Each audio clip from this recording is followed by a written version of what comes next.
go into the space of the unknown, and then now I'm kind of diving into philosophy. But you have to have a certain amount of faith in life that there is maybe something fortuitous or something greater than yourself that is going to kind of that's going to kind of like be in play in there because Welcome to the Phase 4 podcast, inspired by Vishen Lakiani and Ajit Nawalkar, co-founders of EverCoach, a division of Vine Valley. In this podcast, we speak to coaches and creatives about where they were, where they are, and where they are going. This is the intersection of what we focus on expands, and your story is your superpower.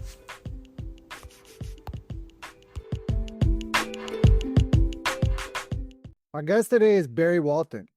He is an Emmy-winning filmmaker. He's a producer and an author. Today, we're going to talk about all of these categories and much more. And Barry, welcome to the podcast.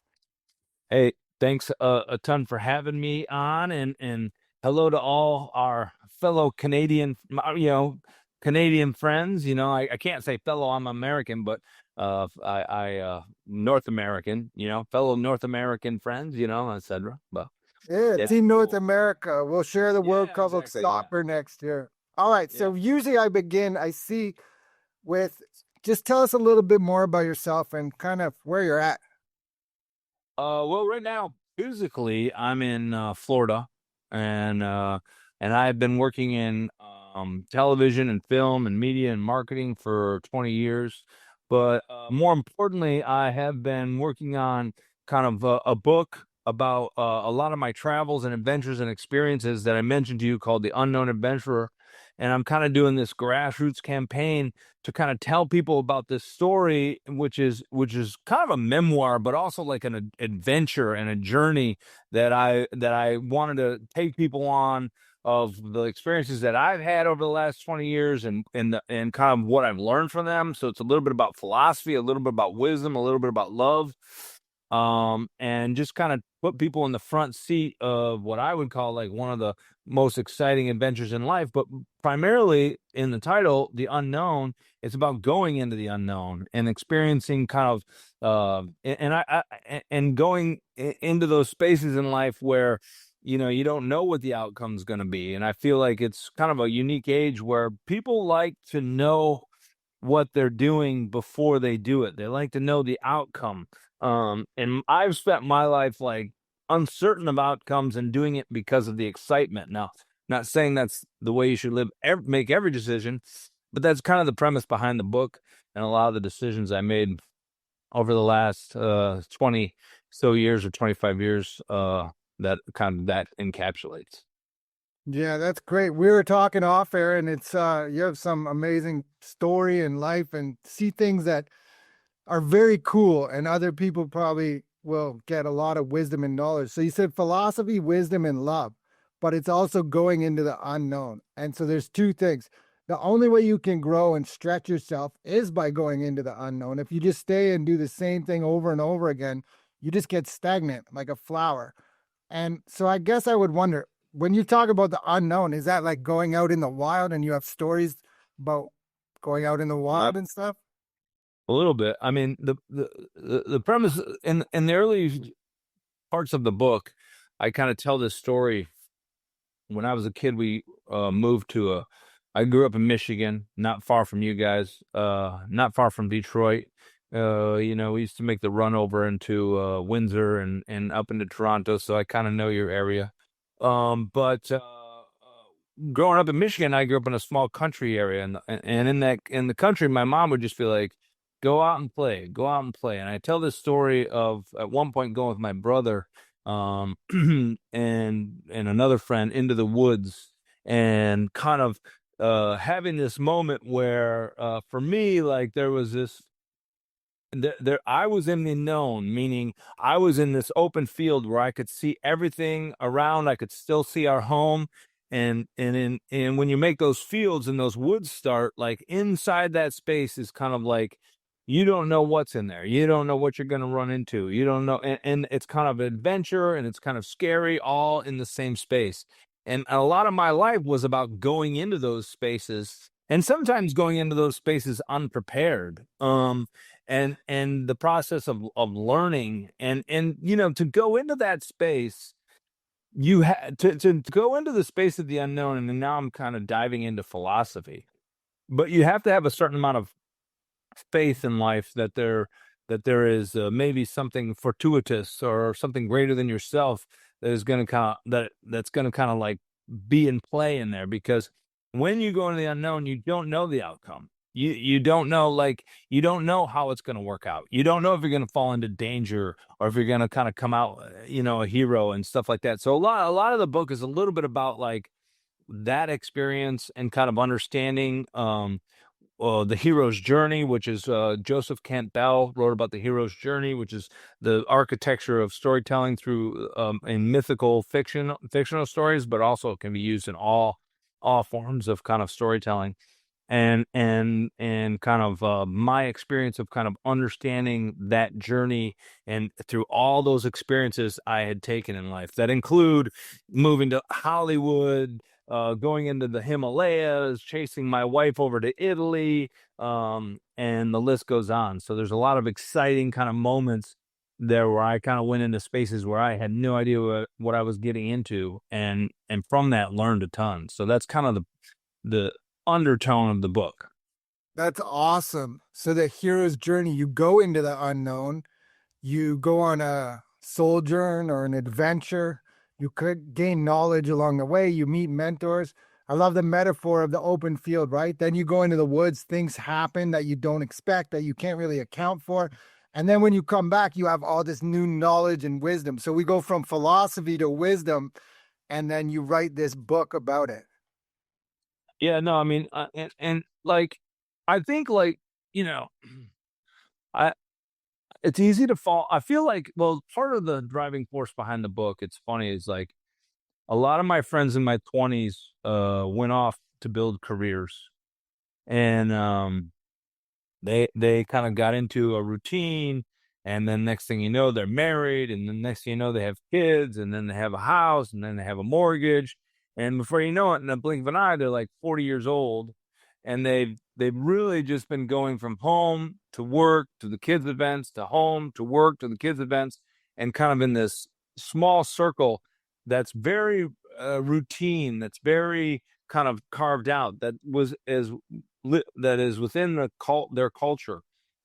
And this isn't a criticism of that life. In fact, I'm kind of in that spot right now in my 50s because I started a little later. But I am inversely spent a lot of my 20s and 30s traveling the world, going out and having these experiences. And when I arrived at this point in my 40s and I started writing this book, ironically, a lot of those friends that had lived that life were now starting to have some freedom and go out, and they had some financial freedom as well.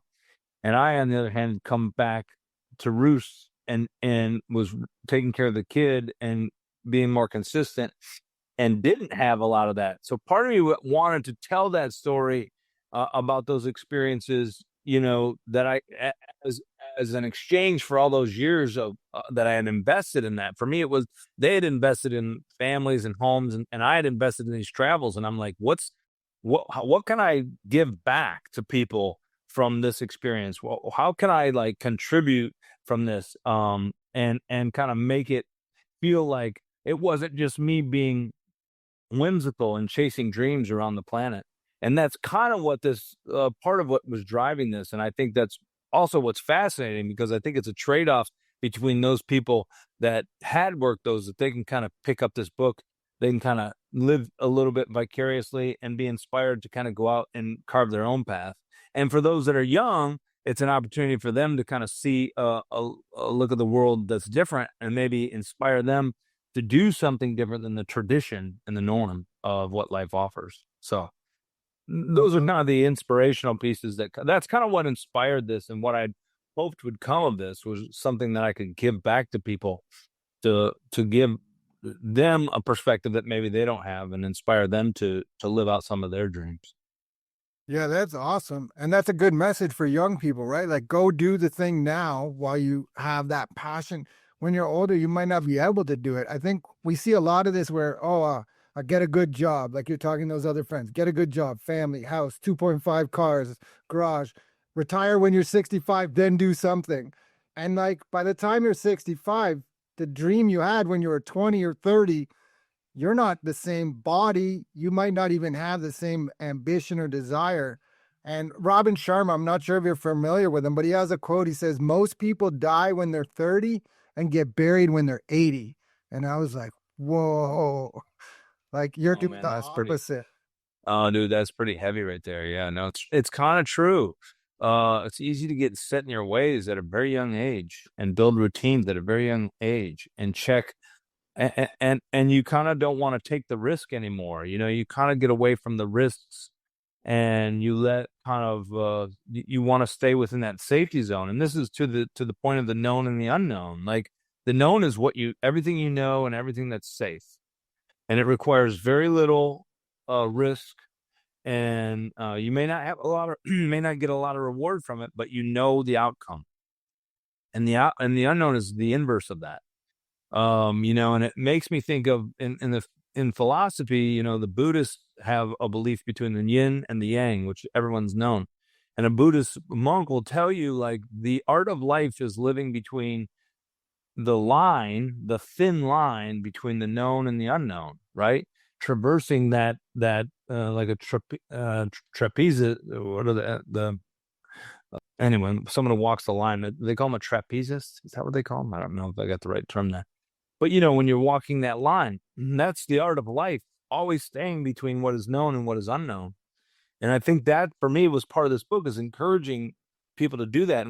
And frankly, to bring up a semi-controversial topic, COVID, I think a lot of the mistakes that I saw around COVID, around COVID, because so much of society had lived in this space of like never of trusting their routines and trusting the individuals that support those routines, which inevitably led to trusting the experts, right?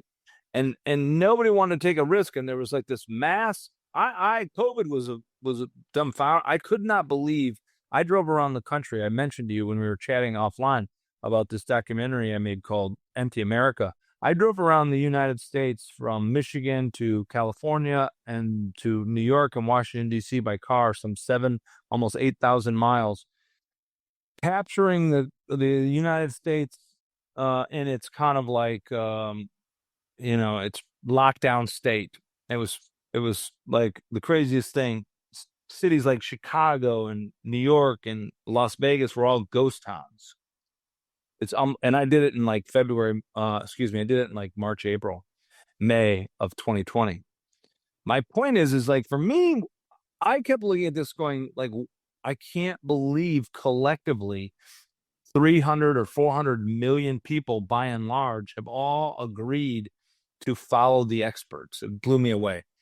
We are individual as humans. We are sovereign individuals that intrinsically uh, follow our own paths, and for us to collectively agree that we're all going to do the same thing together for me was unbelievable. I couldn't believe it. And for me, part of this book, as I was writing it, because I was writing it through COVID, was kind of like this idea that like I think it's because society has gotten so comfortable with the known and so comfortable with the idea that experts will tell us how to get there that they're that no a fraction of society is willing to take the risks and go into the unknown and go into the spaces that require discovery and require initiative and require high risk reward payoffs and require a certain amount of faith that it's all going to work out when you don't know if it's going to work out. And so that was part of the philosophy of that known and unknown piece in this book that I hoped to convey, and that I hope people will take away from it. Yeah, that's great. Yeah, thinking about COVID, man, Toronto was one of the worst places in the world. We're talking like almost 2 years. Like it was ridiculous. You couldn't go watch your kid play hockey if they didn't have a vaccine. Man, my daughter's introduction to kindergarten. So kindergarten, they're in like groups around the table usually, right? This was single file, like a high school almost, with masks. And the teacher's wearing a mask. Nobody could touch each other. So then that's the beginning of COVID. That summer, we go play soccer, and the kids, we tried to line them up to like shake hands after the game. They didn't know what to do because they never were doing it. And it was just like, oh my God. But this place was crazy. There was a point where the guy who's in charge said, that the police, he just gave them all sorts of rights to just go up to people and start asking for ID and all sorts of stuff like this. And like the backlash came from that so quick that he changed his mind like within 36 hours, but just ridiculous. So I'm kind of with you like that, the idea where we just hand over our power. And it makes me think of Joe Dispenza. He has a book called Becoming Supernatural, but he says like, do you just give your power to the doctor because they're a doctor? He's talking about healing people. And I told you about those groups that I facilitate before we got on, but there's some people in these groups that are taking, I don't know, 10, 12 different medications for 10 years and they're not getting better. They're getting worse. And I'm like, well, why are you still taking it? Like, I don't know. The doctor told me to. And it's like, but you're just giving your power away, right? Like, if it's not working, you don't need a doctor to tell you that it's not working. Why are you still taking it? So I Well, digress. I know Go ahead. I'll just compliment you on that, Yeah. and then we can kind of shift gears, and we'll take it wherever it goes, wherever you want to go with it. I'm fine with it. But I do think like I'm amazed.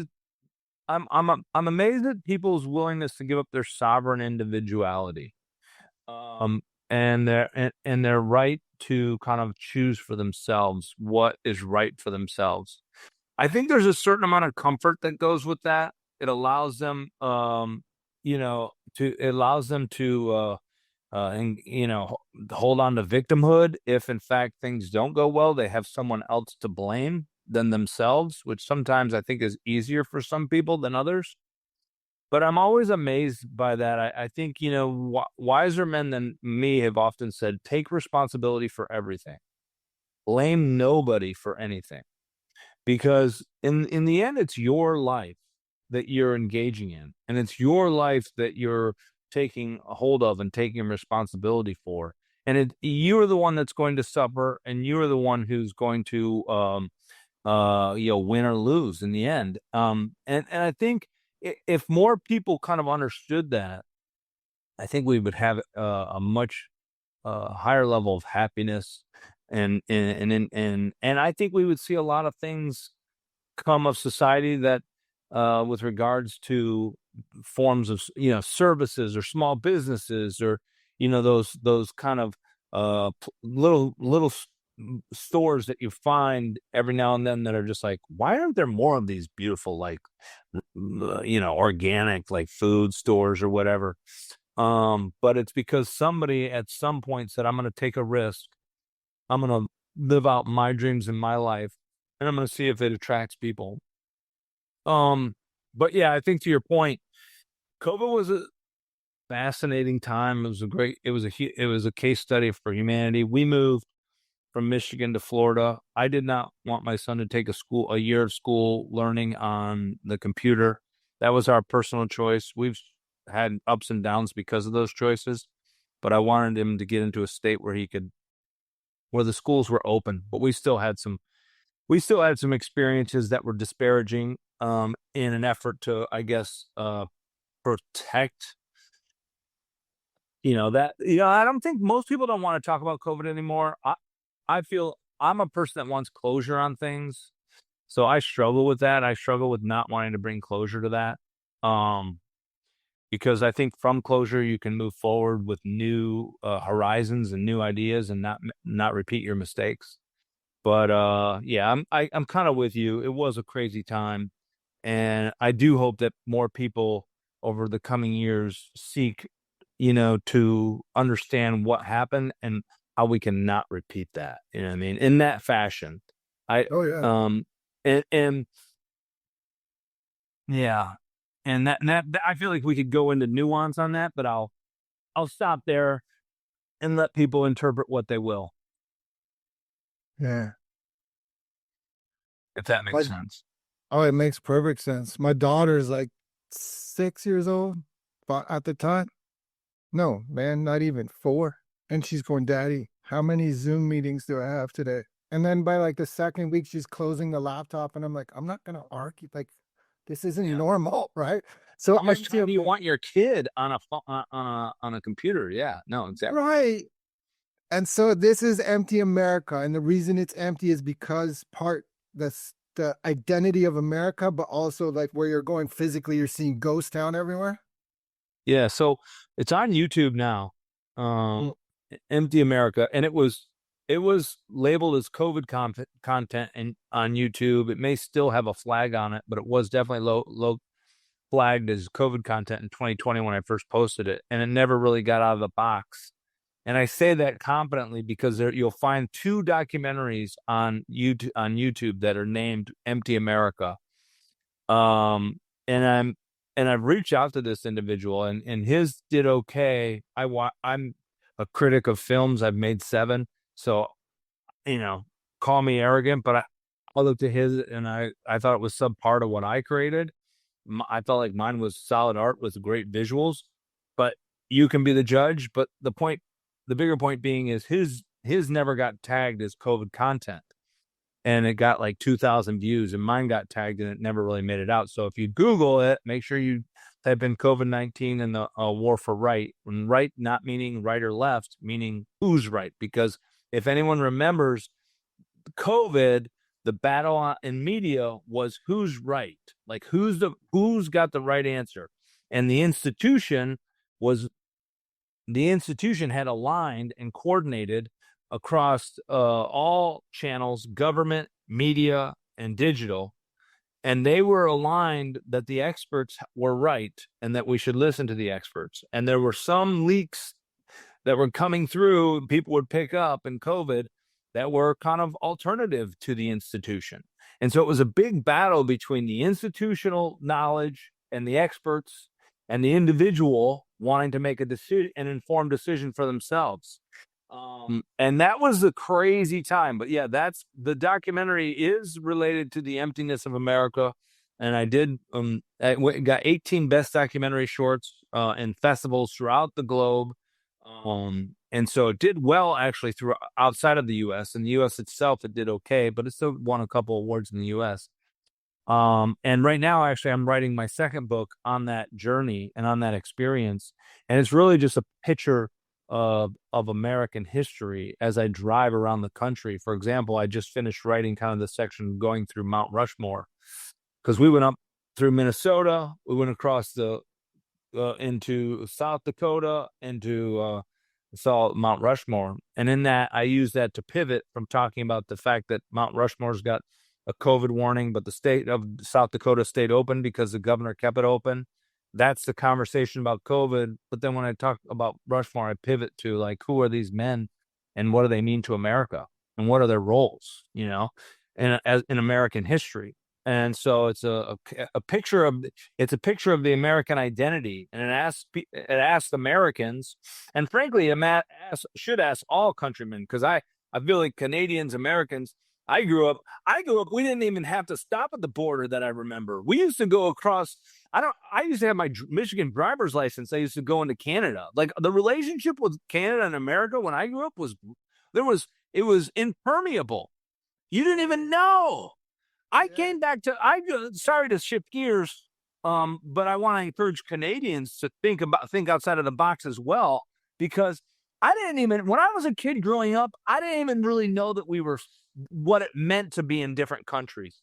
We used to go up with our driver's license, go hang out, party in Windsor, go to the casinos, and come back to Detroit and never think twice about it. 20 years later, I moved back to Detroit after marrying my wife, after 9/11, after all that went down. I take my wife proudly. I want to take her to Canada because, by the way, Canada, Windsor has some great Italian little Italian food and great little shops. I used to love going there, and we used to go to this one spot, made a perfect Italian espresso, better than you can find in Detroit. So we used to go over there because my wife had grew up in Italy and have an Italian experience. There was a couple restaurants there. Man, I'd go through that border. There were one time they pulled us off. They went through our car. They treated us like we were like semi-criminal. And I'm like, wait, what happened to Canada, America? What happened to our relationship between our countries? It's become so toxic, which doesn't make any sense to me other than government policy and ideology, because I think Americans and Canadians genuinely are very similar and probably love each other if the truth be known, and probably think very similar, minus a small group of people that have seized power through digital capability, which is super frustrating. And we're still in the middle of this kind of a cultural war. But my point being is, on the film, it kind of it did successful, and it just and the book that I'm writing, it says asks us to question our identity and who we think we are as a country, because we're not who we are when I grew up. You know, that has changed. And how do we get back there? If you can answer the question honestly and go, we're not who we were when I grew up. We're not living up to our ideals. So what's the roadmap back? Do we have to live our lives in the margins? Because that's where everyone's driving us. And to my Buddhist statement originally, yin and the yang, I think the truth is, as a culture, we need to move back to the center. There doesn't need to be such a divide between the two groups. We're really very similar on 90% of our issues, but we keep Yeah. getting divided by political interests that say that you're with us or you're against us, and we're all North American, man. We're not with or against us. We're just, we're just people with families trying to feed our kids and live our lives. Anyway, Oh that's yeah. my rant. That's my rant, man. I got off on a rant there. Anyway, I love it. I love it. So yeah, I totally agree. I remember when I was a kid, I remember one guy crossing the border with us and he used his horse trainer's license, like to yeah, that was his dude. ID. Nothing. It was nothing. I never even remember hardly having to stop. My dad would pull out one license for himself. We'd have a family of 5 in the car. We'd go across with my dad just pulling out his license. That's it. And they would just kind of Or wave us on. going to Buffalo Bills games, right? Buffalo's like an hour from Toronto. So we would go to Bills games on a bus. Everyone's drinking, no Yeah. problem. And the guys would just come on, quick look. It didn't matter if you had a passport, a license, as long as you had some kind of ID. They weren't even looking at it. They just wanted to see you flash something, right? And yeah, Yeah. have a good time. No Exactly. problem. I think you're right about it's not the people, right? Like here, me and you we're doing the same. We're trying to just live life. It's the polarization. And you said something back there about 9/11, right? That we're talking about COVID. And now we're at another one. There's all these pivotal moments along the way that it seems like probably social media has something to do with it, but everyone has a soapbox now. So there is more polarization. So you wrote that, or you did that Empty America back in 2020. Now here we are 5 years later, and there's a new divide. And the new divide is with the politics and a lot of the new administration. So I guess where I'm going with that is, how do we heal? And before I even say that, there's a book called Violent Communication. And what he does is he said when you're in a negotiation or you're with someone, especially if you don't agree with them, the way you have to approach it is not, hey, I don't agree with you about this. What do we agree on first? And then you Yeah. lay that out. And then after we can work on the other things. And like you said, 90% of the things are the same, right? I don't see much of a difference except for the money. I love going to America though. And so I wonder, where do you see it going, especially with this new polarizing spotlight that's happening?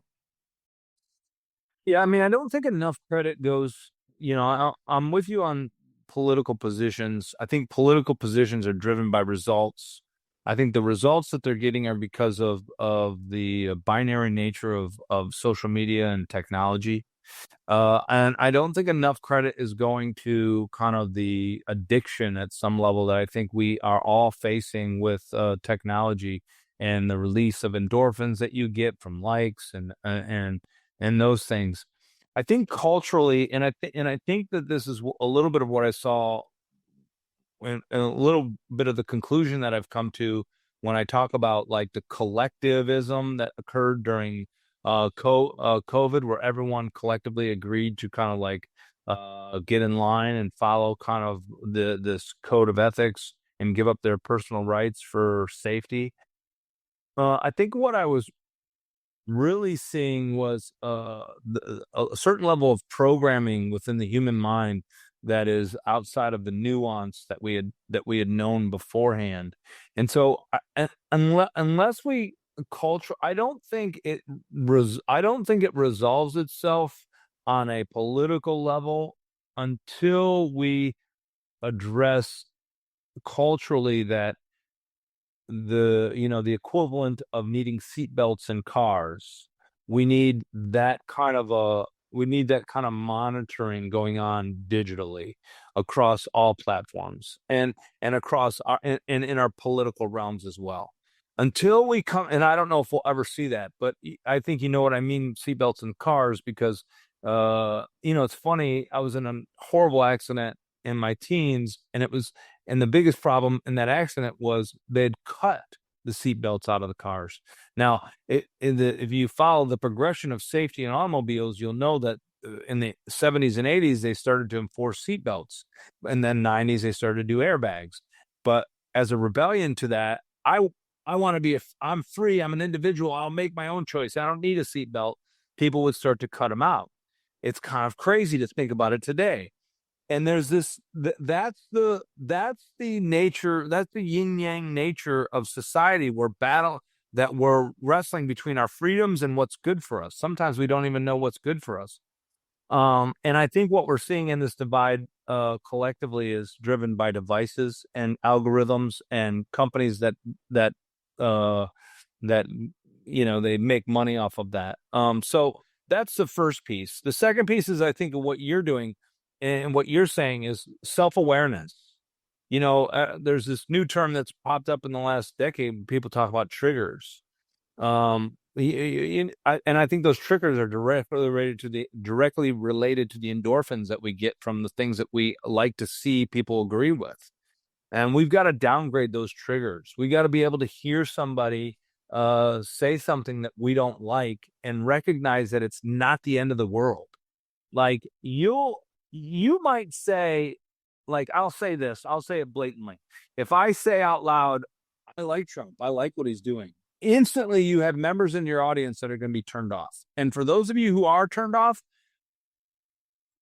you don't need to say, I'm not going to say whether I'm telling you the truth on my opinion or not. It's not about my opinion. It's about you recognizing your feelings about my opinion. Let me just say I was lying. I'm not going to tell you. But the point is if you're not willing to look at how you instantly feel when you hear those words, we have a problem, because we can't get past anything if we can't come to a point where we can go, I like him, I don't like him, but it's not the end of the world. And it's not the end of the world. The world is not ending. We've been in this kind of cultural war. It may have started in Obama. Get it, right? You're biochemically changing your own body just from the way you Yeah. feel about something. It has nothing to do. It's a mirror inside. Yeah, that's my point exactly. Thank you. You're helping bridge that, because I didn't want my experiment saying I like or I don't like Trump to seem like I'm misguiding your audience, but it's more about like your internal response, where people won't even allow you to have a conversation after they have a moment like that. And I think we have to come to terms that it's not the end of the world. The world hasn't ended in the 12 years that we've been in the middle of this battle or whatever. But anyway, so And that could even go all the way back to like Al Gore, right? That election right there was, if Florida decided it by this much, and America's been split down the middle ever since. well, you could, yeah. There's some people who say we haven't had a real election since John F. Kennedy. Whoa. And there's some people that say the election has been determined at some rate by the deep state, all the way back to Kennedy. That assassination was like a huge public assassination on TV that we've all seen. Changed the course and we almost saw it again, mind you. Right. Trump did 90 rallies. CNN only broadcasted one. Wow. You know what That, you know what rally that you know what rally they broadcasted? Pennsylvania? out of 90. Wow. There are no conspiracies, there are no coincidences. But but so the point is, I'm probably going further down the rabbit hole than maybe I want with you and your audience with that, but I'm down. But the point I think what we're both trying to get at is as a culture, we have to be able to have a conversation together. And we can't be so misguided to think that we're right and you're wrong on every issue. I think more often than not, we probably come together on 80%, and that 20% compromise. I mean, a good marriage is full of compromise. There's things that me and my wife have just come to terms with the fact that that's not going to get resolved. And sometimes that's okay. Yeah, big time. There's You a know? tool in coaching called the Wheel of Life, and it's just different categories, right? Relationships, health, financial, career, joy, whatever, experience. And you kind of go through each category and rate them like 1 to 10. 10 is the best, right? But nobody's getting 100. Nobody's getting 100, right? Yeah, So nobody. yeah, you have to live with it. And to me, it goes back to nonviolent communication again. Start with what we agree on, and then we can have a conversation. Because the second you come at it like Trump, then everyone's backs up, right? But you said And twice. Oh, go ahead, please. no, no, yeah, go ahead. No, go I was ahead with gonna your say you question. talked about the yin yang a couple times and Buddhism. So the Four Noble Truths. I'm assuming you know the Four Noble Truths, and this is what's Yeah, I've heard happening. that. Yeah, so the first one is that there's suffering, right? But then the second one is that suffering comes from inside your mind. And it's become because you're attached to a certain outcome. You talked about it through this whole conversation about wanting to have control. You didn't say those words, but just the safety of just knowing the outcome.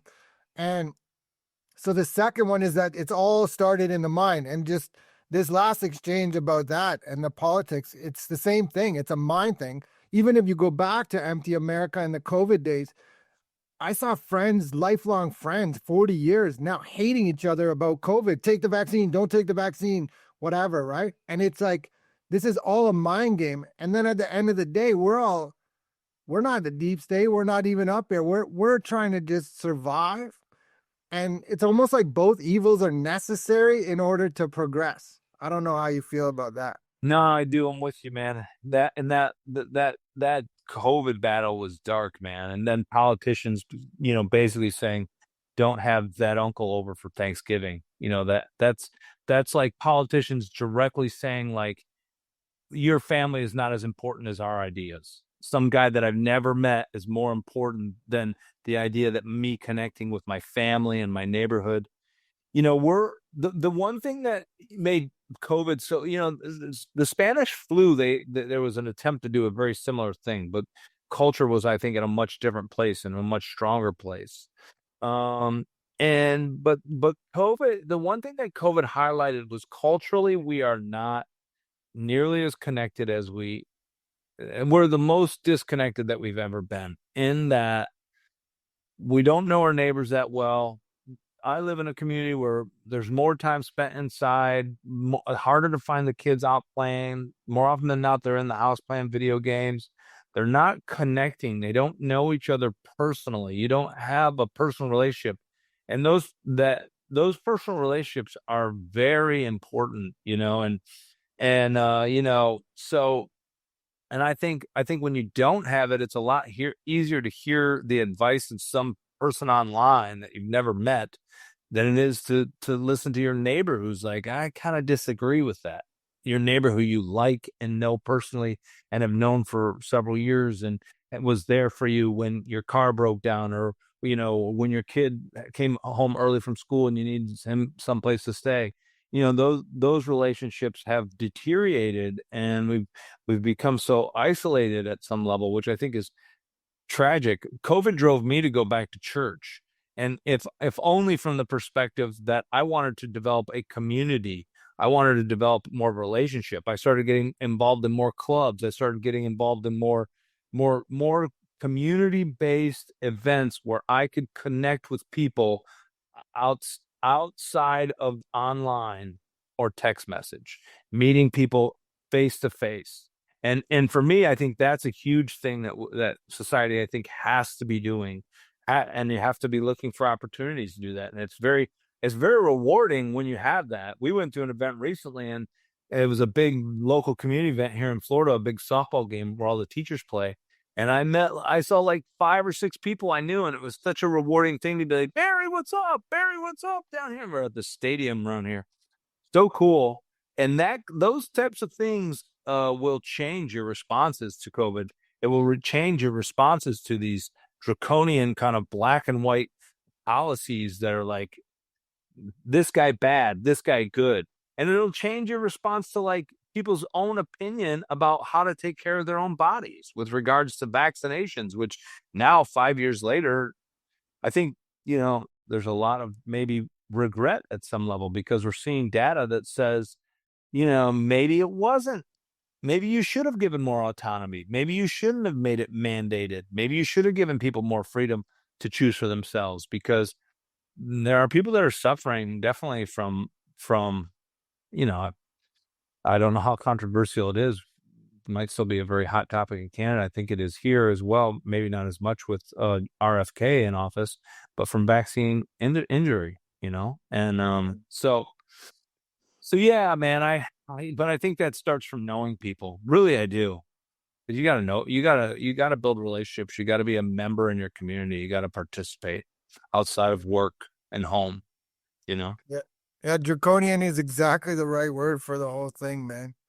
I know I keep talking about it, but it's just because it's so damn crazy. Like, Yeah, it is, and it's like I said, man. It's our own responsibility. Like, it's our own responsibility. Like,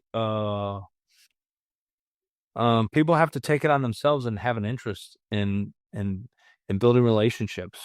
Otherwise, we're going to keep going down this road, and then we're going to be easier and easier to control by these massive systems. And what I think it's going to get more confusing with AI. in 2019, I don't know if it was a midlife crisis or a spiritual awakening, but I wrote a book, and one of the parts of the book was called 12 Steps to a Spiritual Awakening. And one of them was take responsibility for everything.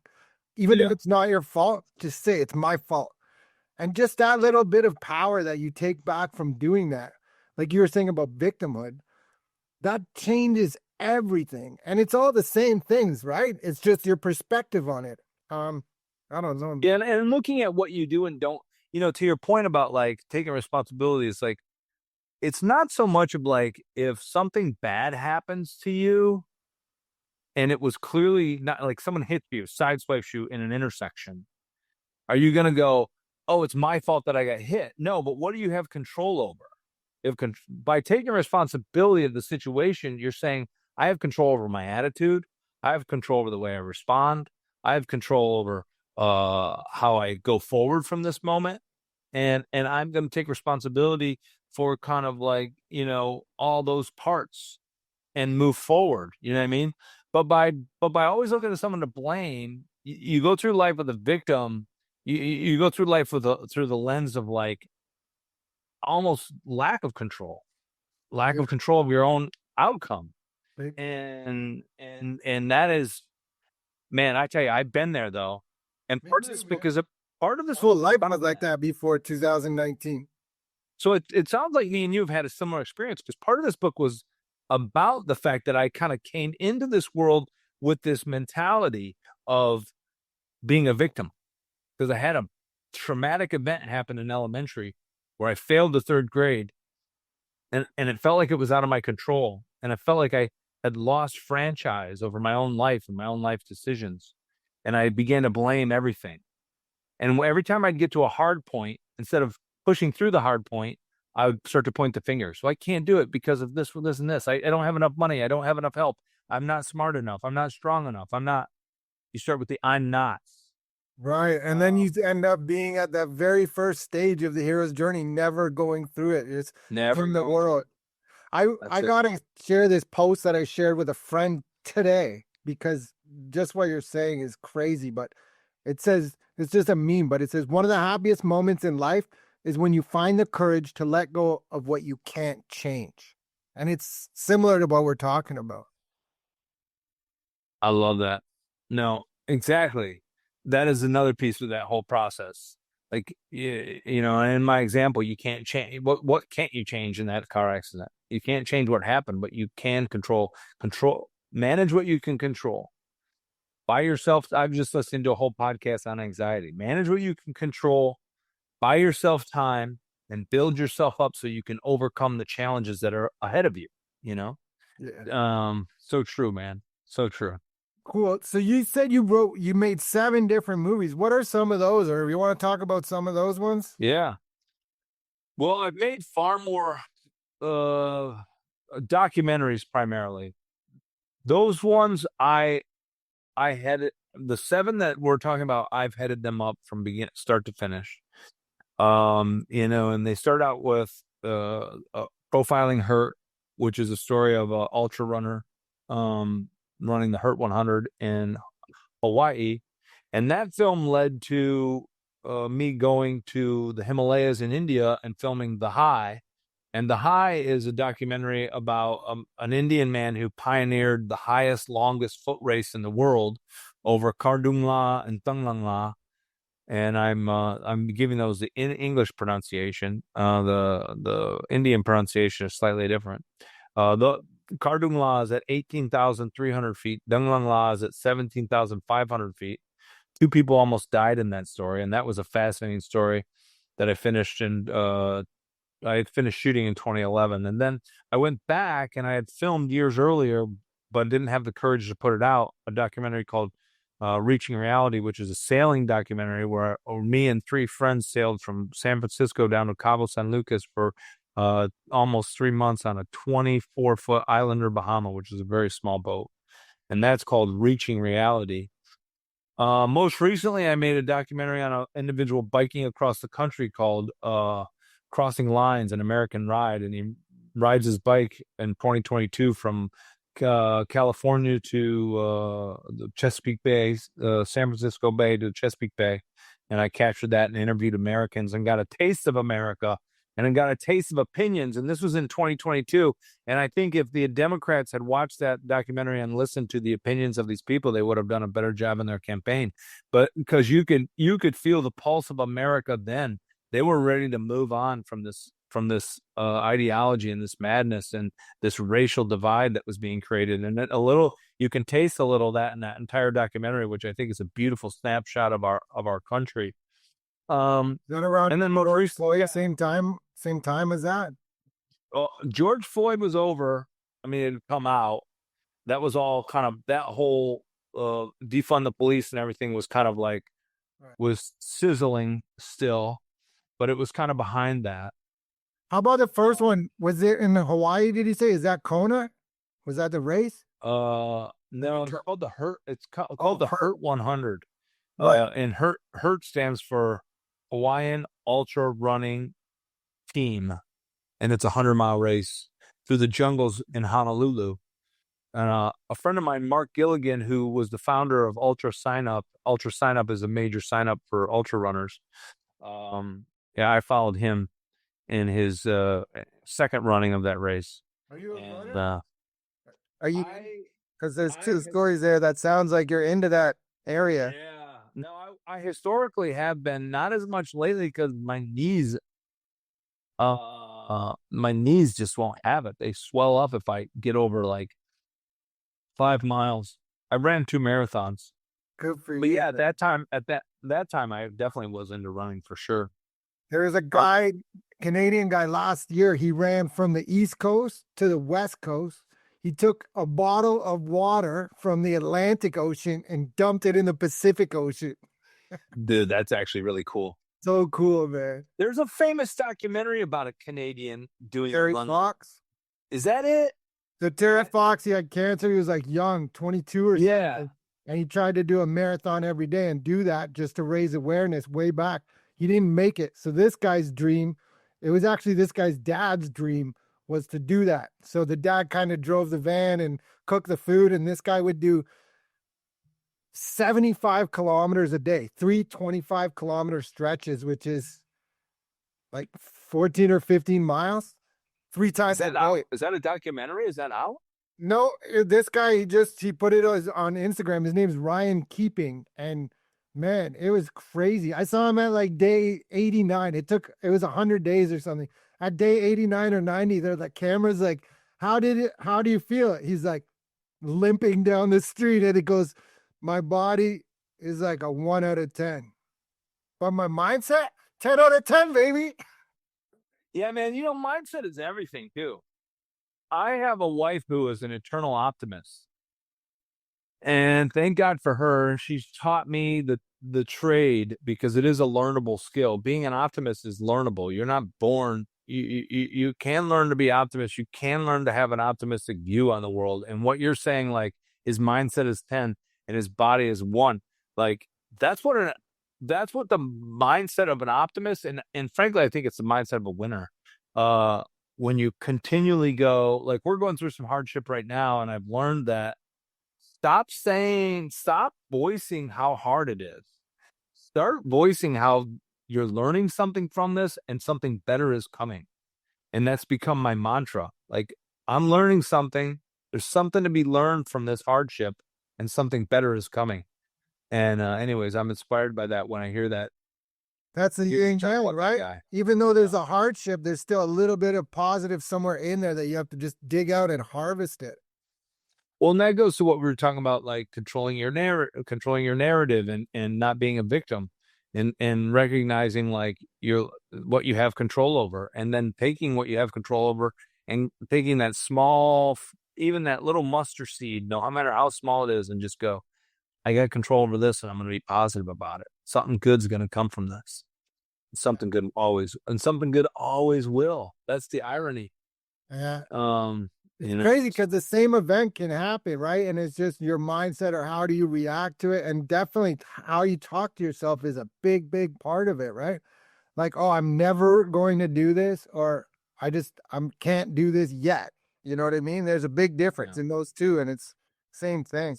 I and what I I used to be in a mobility scooter taking 33 pills a day for when I'm like 35 for a tumor in my spine. They're like, you're not gonna probably um you're never gonna be able to have kids, they told me. They told me I was seeing a doctor in palliative care, whereas like where people go before they die. This my life was messed up, right? And it's just like so sad. Now I run marathons like twice a year, and it's just like, what the hell? What did you get out of that? I stopped taking the 33 pills a day. Really? Crazy, man. It's so unbelievable. Even though it happened to me, it's still so unbelievable, man. You literally just, well, how did you get off the pills? You just cold turkey? Slowly. With the doctor, I was like, I'm not doing this anymore. I heard that other guy that I told you about where it's like you're giving your power to the doctor. So I was like, I don't want to do this anymore. And so you have to kind of see the doctor a lot because they have to wean you off it. But within about 6 months, I just went from 33 down to 0.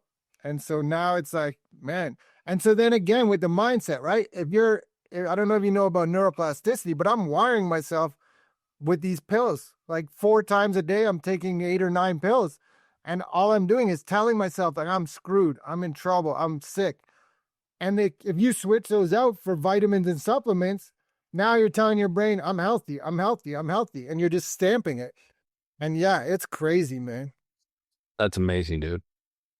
Yeah, That is amazing. And so you completely turned that whole scenario around. crazy. Yeah. And did the tumor clean? What happened there? I don't know. I used to do MRIs every 3, 4 months, and then it never got bigger. It never got smaller, right? I tried nerve block, radiation, surgery. I did like 20 modalities. Nothing worked. And so I kept going for MRIs, but it didn't change. So then I'm like, I'm not even like, I don't even want to go for MRI. Like, whatever. I feel better. You know what I mean? And it's like, I don't know, is the tumor there or not? Maybe it is. I don't, it's in that old person. You know what I mean? I'm a different, totally, completely different person now. I actually, that's funny, dude. I'm in that spot right now. I had a funny conversation in a coffee shop, and I said to these two girls that were behind the counter, I said, if I changed my name and just decided to go through the world as someone different, I asked the question, I'm like, can I just change everything about myself?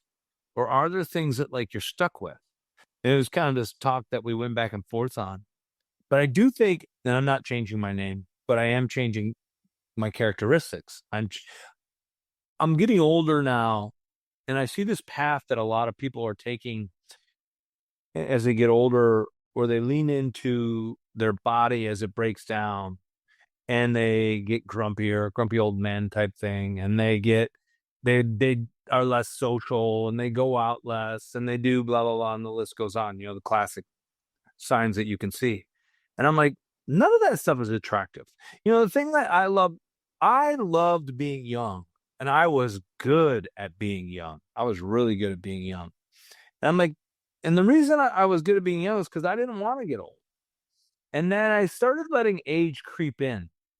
And I started letting the pains of age kind of begin to define who I was as a person and how I perceived I should behave in life.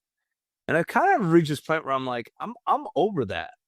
Like I'm that's not how I want. Like I got how many ever years I have left on this planet. I'm 51 now. I got 30, 40 years left. If I'm doing good, maybe even a little more, but that's a pretty solid guesstimate. I'm headed to hit 90, that's you're doing good as a man. But I'm like, how do I want that? I do not want like to be grumpy at home. No, I don't want to do this. No, I don't want to do that. Like I'm gonna fight through the pain. I'm gonna find a pathway to reduce the pain, which I found. You talk about vitamins and supplements and getting off of pills. I've found that to be absolutely true. Get off of carbohydrates, get away from sugars, get away from all these things that create inflammation. Get on get your body burning ketones and instead of sugars, and your body completely changes the way you function in the world changes. And I'm not perfect. I make tons of mistakes. Yesterday I was at a guest house and they made some great desserts, and I'm like, okay, I'm gonna have a couple desserts, right? I'm Yeah. gonna and maybe I'm gonna eat a little bit more than I normally would. Um, but by and large, I try to live by it. Funny, I woke up this morning aching all over. I'm like, oh man, I know I had sugar. I got home last night even after we ate, and I got home and I got out of the car because it was an hour drive, and I told my wife, I'm like, oh my god, I can feel the sugar, like everything's aching.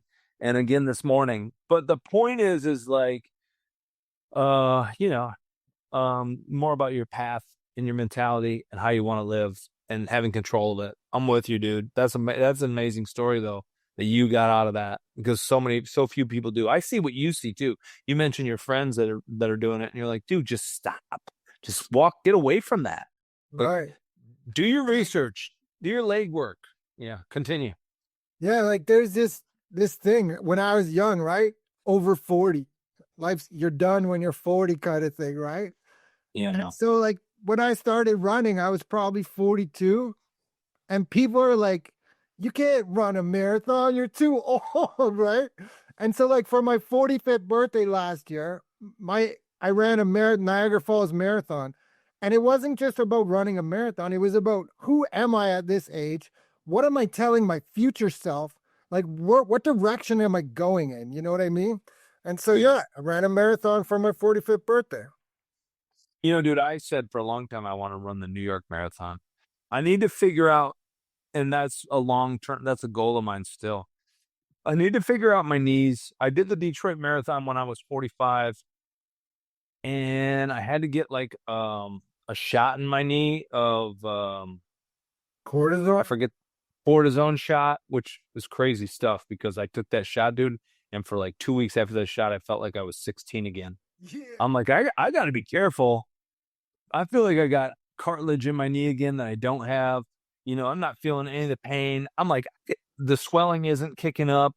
I'm like, dude, I could just turn and burn with this stuff. And I'm like, I don't know, like I don't know how far down this road I want to go, but like it was a great feeling. But the point being is, yeah, I want to. I appreciate the fact that you ran like that, and I kind of want to get back out there. I got to figure out. I got to navigate this knee thing. But that's yeah, I'm with you.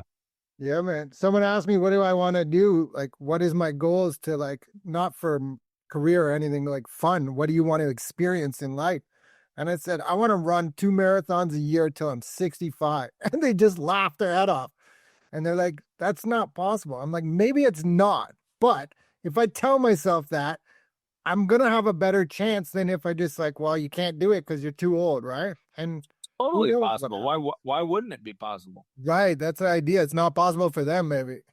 Listen, the people that I was capturing in some of these films, the ultra running films over 100 miles, were people in their 60s, man. They were doing 100-mile races. Now it's a different pace, but 100 miles is 100 miles. You're on your feet, you're turning, you got 36 hours to cover 100 miles.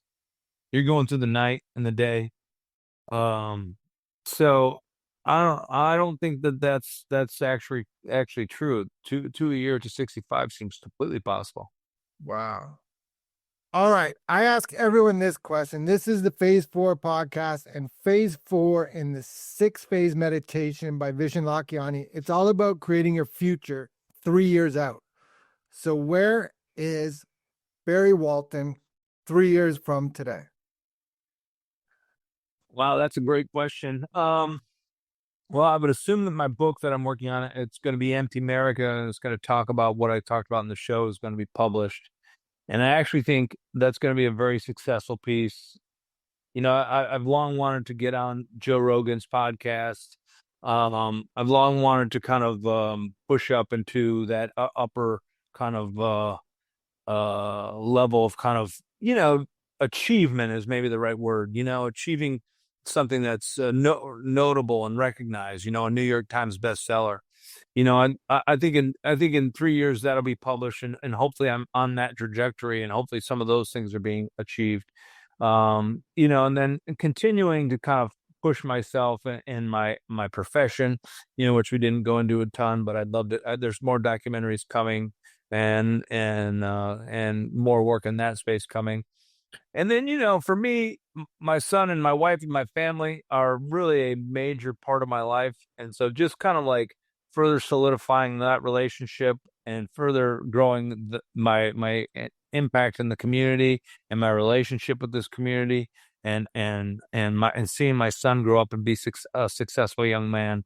Those are some big goals for me, and I think in the next 3 years, I'm not giving specifics, but those are kind of the vision. But if the one specific that I gave, I think is a big goal, and that is seeing that book become extremely successful and open up a narrative in the American dialogue of who we are as a country, and if we're not who our ideals, if we're not measuring up to our ideals, then how do we get back to them?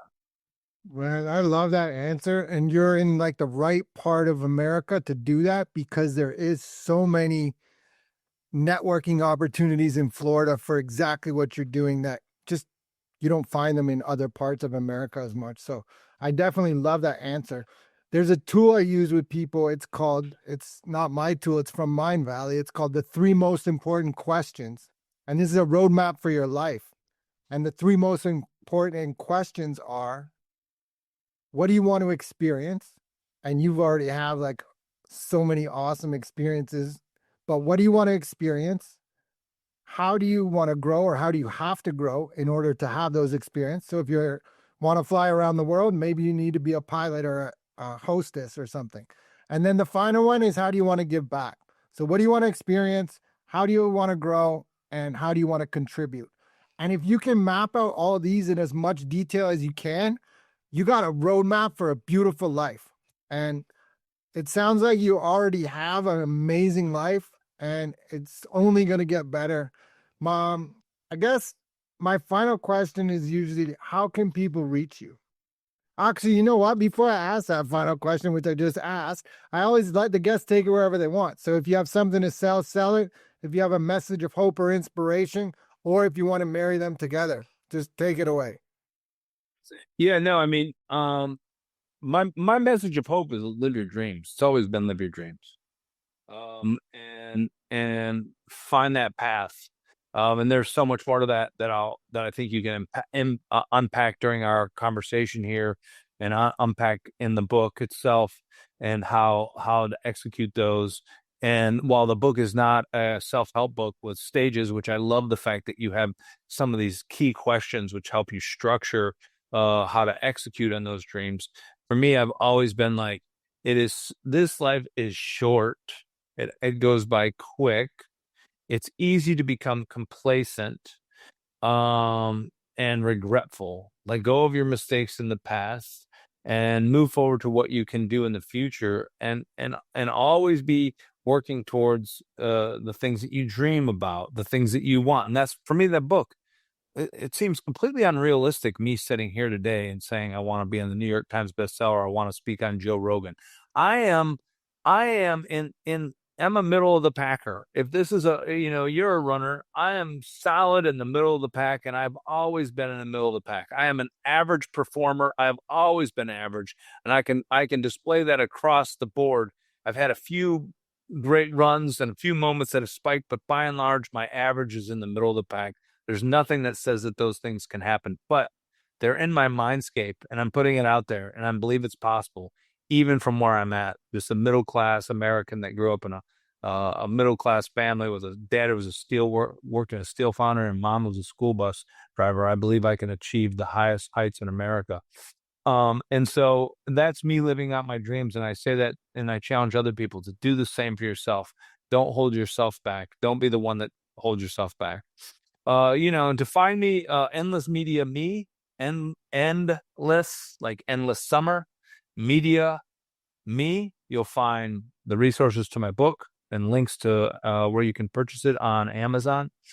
You'll find my documentaries and links to where you can watch those on Amazon or YouTube.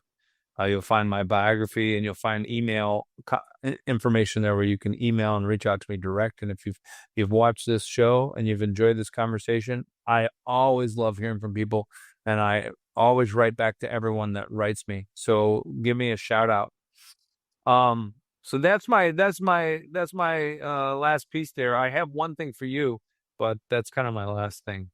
I wanted to ask you a footnote. So if we've wrapped that out, is that a pew behind you? It sure is. And it's got the number 13 on it. Really? What's that represent? I don't know. I guess we were talking sports before, but all my sports heroes when I was a kid, hockey, Marino in Florida, Dan Marino, and the captain of the Maple Leafs was 13. And 13's always been kind of a lucky number in a weirdest sense. My dad's funeral was on Friday the 13th, and it kind of just comes full circle to that, man. That's my son was born on 2013. 13's a great number, and I've often felt that way post my son being born on the 2013. Well, I asked because I don't know a lot of people with pews, but I have an old pew sitting in my garage, and I was like, oh man, a guy who loves an old school. I love a good old school pew, man. Yeah, Just man. like a hardwood pew to sit on. It's a good spot to sit and think. I got one in my garage. I was half tempted to grab and walk out and show you, but anyways, Man, cool. Barry, I could have talked to you for 5 hours. This is awesome. I appreciate your time today so much. Thank you so much. Yeah, same here. Hopefully you can figure out that little spot where we lost audio and zip that up. Otherwise, this has been awesome, man. I think your audience will love it. And I love connecting with you, and stay in touch. And when the next book comes out, maybe we'll have that conversation in 3 years, and we'll see if I've kind of lived up to some of those goals. Yes, sir. Thank you so much. I think it's coming around 3 years of this now. You're going to be like episode 220. And Awesome. I got to go back to the beginning and see. Some people have already reached out to me like the 3 year thing I told you about, it's already happened. Oh yeah, cool. Yeah, yeah. You gotta follow up with your guests. Maybe do a 3 year recap or whatever. Yes, sir. All right. Have a great day, man. All right, buddy. Thank you for taking the time. All right.